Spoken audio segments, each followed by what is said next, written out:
हमारा हो कि हमारा घर हम वापस जाना है। We want justice! We want justice!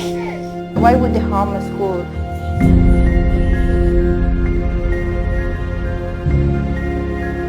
ꯑꯩꯈꯣꯏꯒꯤ DC office-ꯒꯤ ꯃꯣꯏꯒꯤ calendar-ꯗꯨ ꯁꯦꯒꯥꯏꯔꯒ ꯏꯁꯥꯁꯤꯗꯤ ꯃꯆꯦꯠ ꯃꯆꯦꯠ ꯌꯦꯡꯉꯀꯥꯟꯗ ꯆꯥꯏ꯫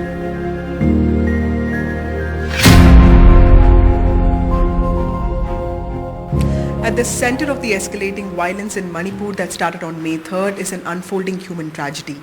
Deaths apart, there are over 50,000 people who still live in relief camps, and many of them have also managed to escape the state.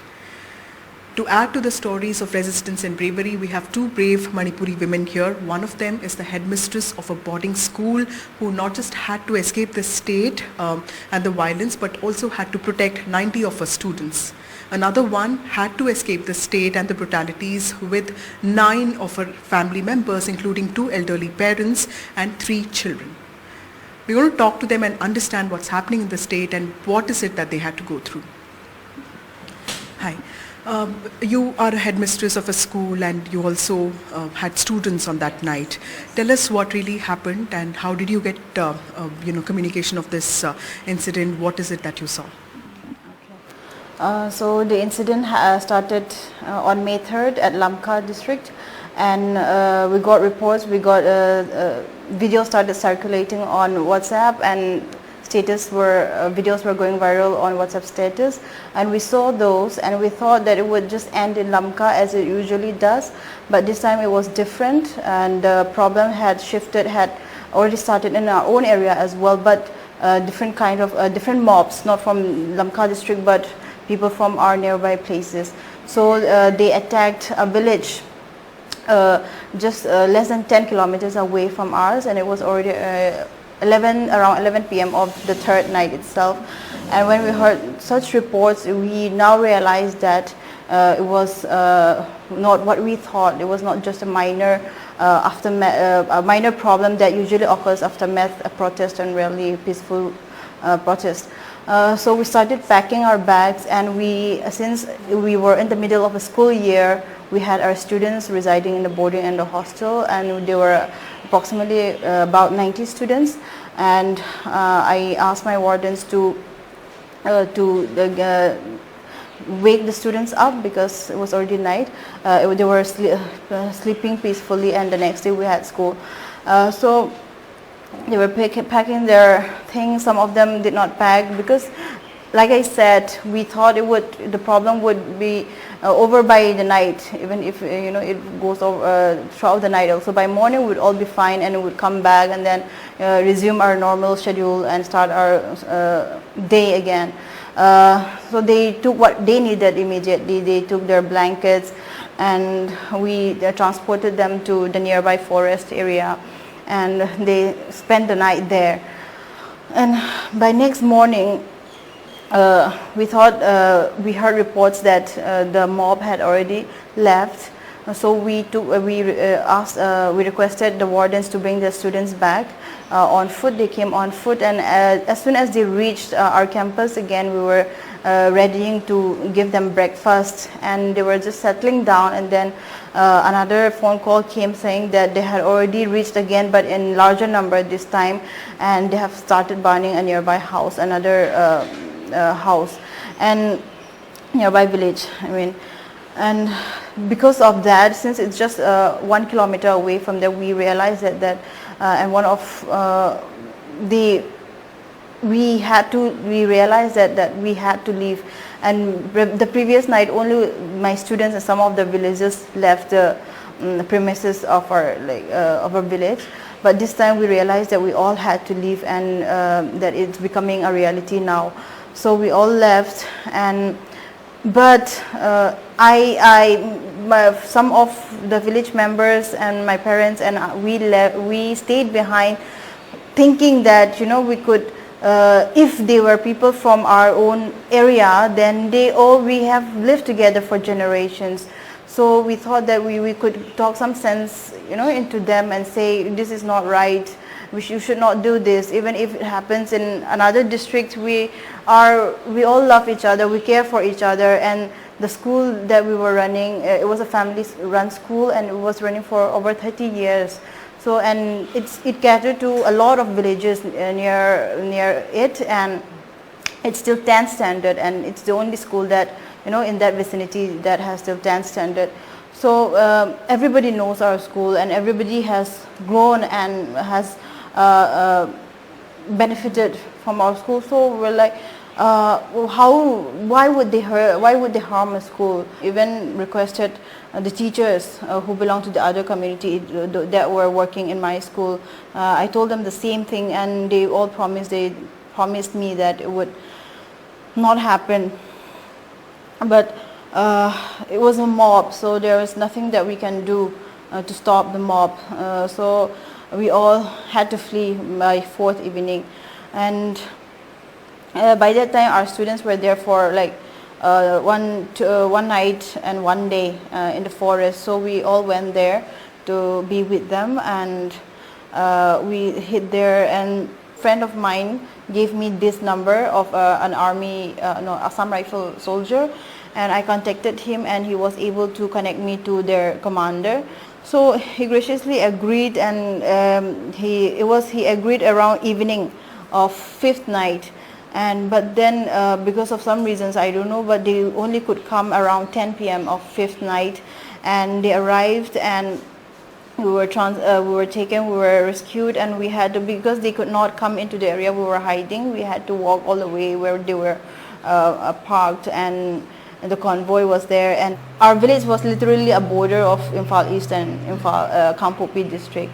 So next to our village was a Meitei village, and so we had to do everything quietly, and we were not allowed to scream, cry, and I really am thankful for my students who were really obedient and who were very brave, because nobody cried, nobody got sick, and nobody threw a tantrum, and we were able to be taken from there, and then we were safely sheltered in the Assam Rifle camp. How old were these students? Because you also say that Yes. they were very obedient. Yes, How yes, old were yes, they? yes.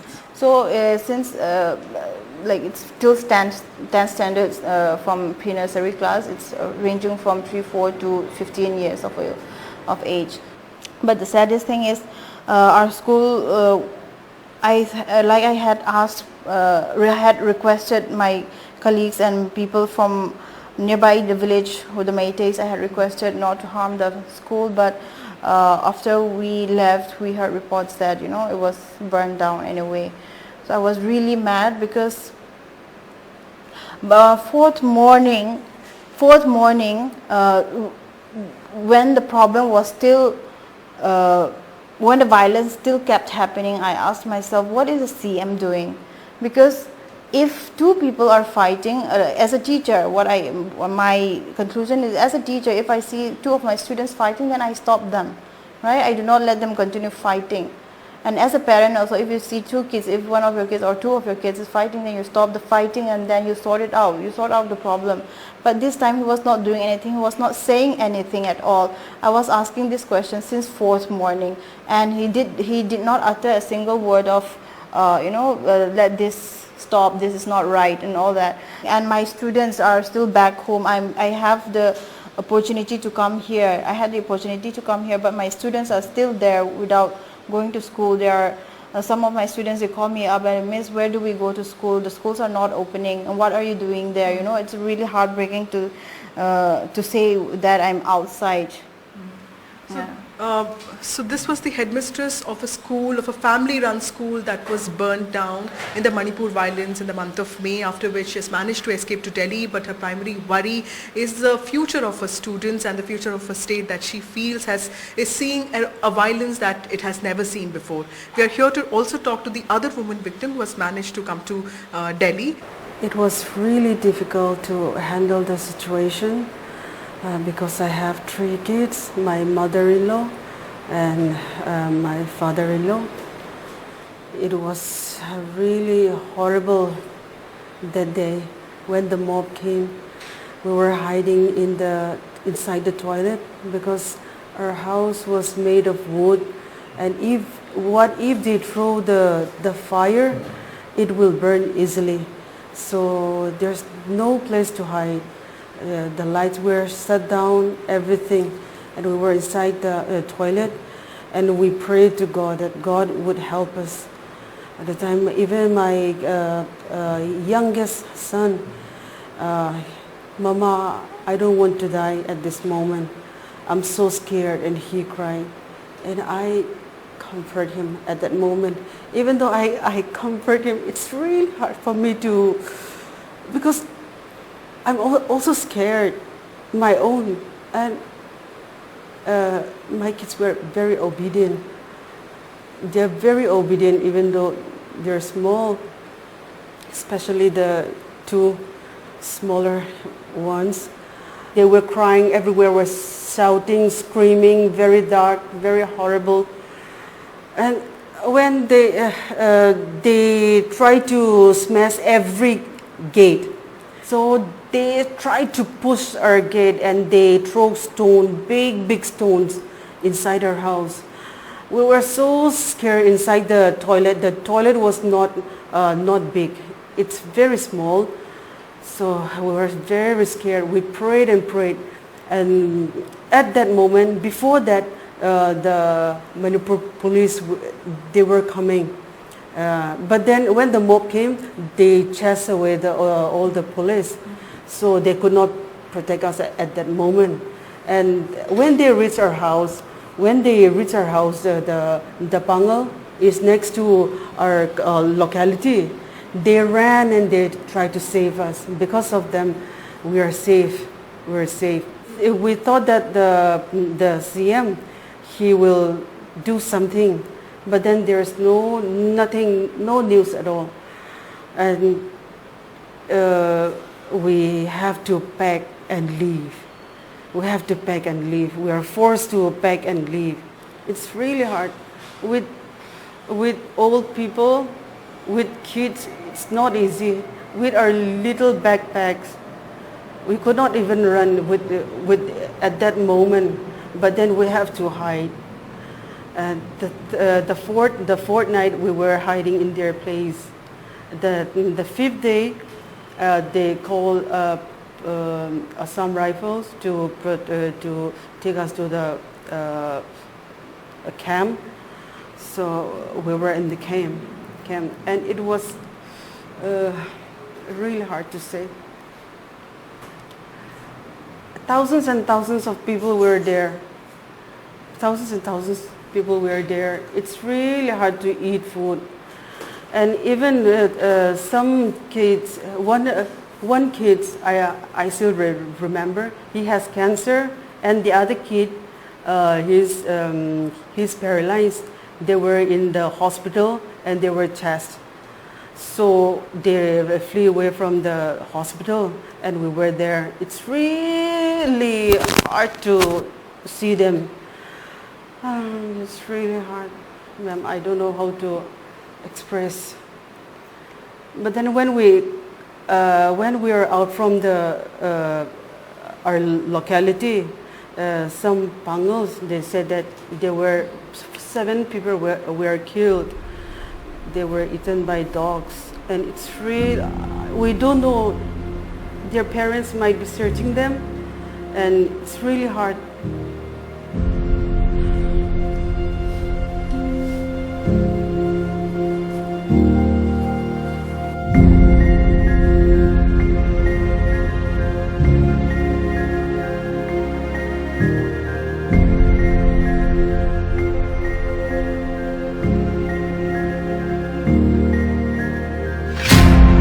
Escalating violence of Manipur starting May 3rd, a lot of families have fled different cities of Manipur that have faced the brunt of violence. At the receiving end of this escalating violence are many families, women and children.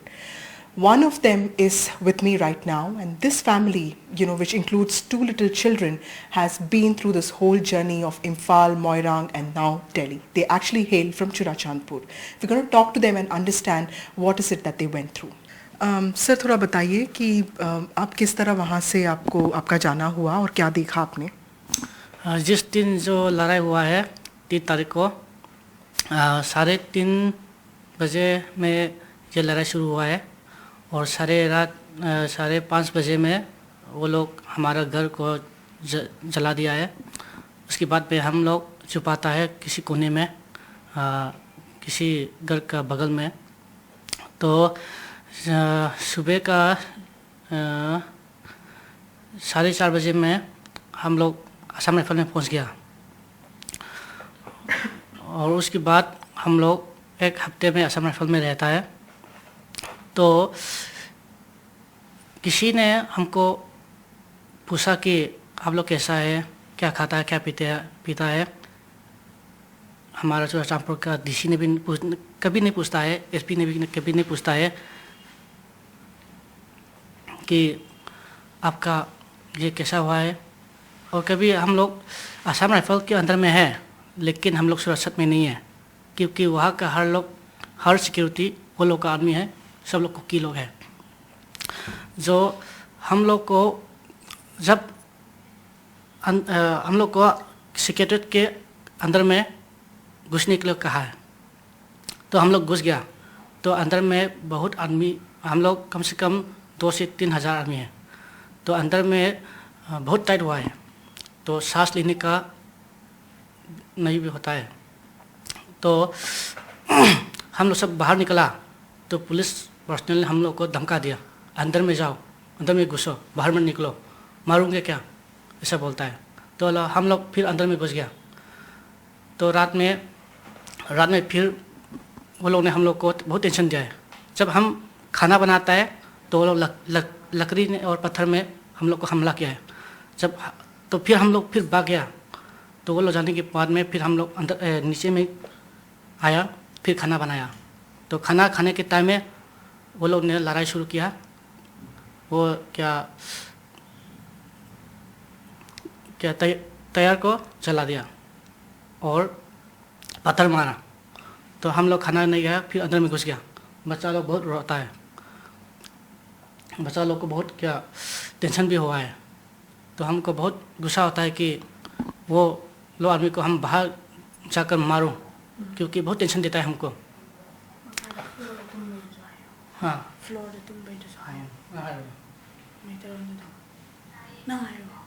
हम लोग सोने का जगह भी नहीं है, ऐसा floor में हम लोग सोया है। बिजली भी नहीं है, बहुत अंधेरा है। तो अब दिल्ली कैसे आए और आपके जैसे और भी लोग थे वहाँ पे, और ये बच्चों का भी इनका मेंटल स्थिति कैसा है? बच्चा को मेंटल तो बहुत एकदम नॉर्मल है, कुछ नहीं जानता है। गन फायर किया है, आवाज़ सुनाया था, लेकिन वो बहुत डरता है। तो बहुत आर्मी लोग हैं, हमारा रिलीफ कैंप जगह जगह अलग अलग में है। मैं पहले चुराचांदपुर से मोइरांग में शिफ्ट हुआ, मोइरांग से फिर इम्फाल में हुआ, इम्फाल से फिर अलग लंगोल में हम लोग गया, उसके पास में दिल्ली आया। वहाँ में काम नहीं है, खाने का चीज़ नहीं है, रहने का कमरा नहीं है और पहनने का कपड़ा भी नहीं है। तो यहाँ में मेरे दीदी ने हमको बुलाया, उधर में आओ, बच्चा को पढ़ाई करना है, आप लोग भी काम नहीं है, इधर में आओ, नौकरी देखेगा, बच्चा का भी स्कूल देखेगा। ऐसा दीदी और भाई ने बोलकर हम लोग यहाँ आए हैं। सरकार से कोई उम्मीद है आप लोगों की? जी, सरकार से कोई उम्मीद है? सरकार से अभी तक कुछ नहीं बोला है। आपका होप क्या है, क्या चाहते हैं आप सरकार से? हमारा होप कि हमारा घर हम वापस जाना है। हमारा चुराचांदपुर में जन्म दिया है, तो उधर में हम रहना चाहता है, वापस जाना चाहता है। ꯅꯤꯡꯁꯤꯡꯕ ꯃꯇꯝꯗ ꯌꯥꯝꯅ ꯄꯨꯟꯁꯤ ꯀꯥꯎꯔꯔꯣꯏꯗꯕ, ꯀꯥꯎꯕꯁꯨ ꯉꯝꯃꯔꯣꯏꯗꯕ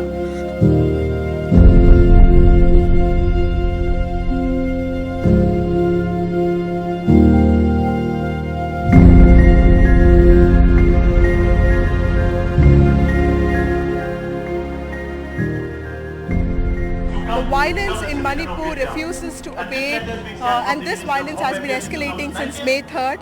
The fault lines between the communities have been increasing, and right now there's a protest of one community. We have with us Dr. Seram Rogers, the convener of the Delhi Meitei Forum.